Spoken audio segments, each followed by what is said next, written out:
When setting up the reverse lunge, or any lunge really, I like to figure out, at least for the first few times, where I'm gonna end up in the bottom of the movement.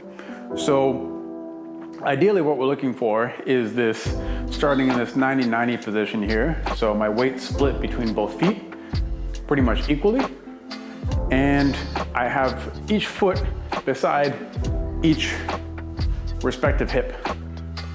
So if I were to line them up, my feet are like train tracks, not like a tightrope. So from there, I want the knee, so if the whole foot is on the ground, I want the knee to be either in line with the toes or a little bit in front of it.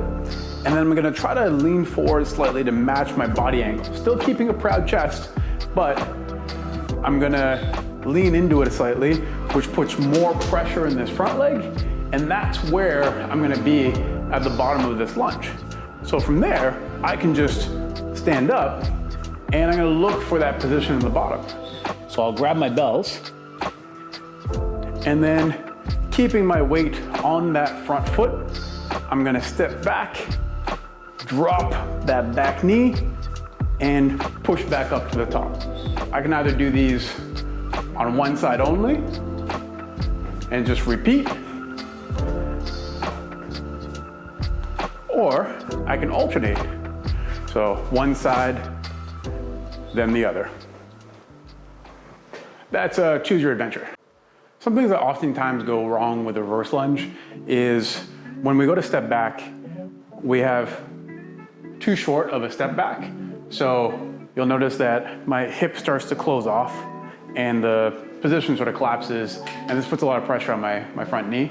So I want to make sure that I'm stepping back far enough so that I can let that hip open up in the bottom, so I get a little bit of a stretch here. And as long as I have that little bit of lean forward, I'm gonna still feel my weight on that front leg. The other thing that can oftentimes go wrong is as you step back, you stay way too upright, and so all the weight gets shifted to the back knee, and the back knee is uncomfortable in this position, or you're just not in a good leverage position. So when you go to drop, like it feels uncomfortable in both the back knee and the front knee. So we've got to make sure that we keep that forward knee angle, which means that our weight stays forward over that front foot, and we can drop into that bottom position without feeling knee pain in either the front or the back.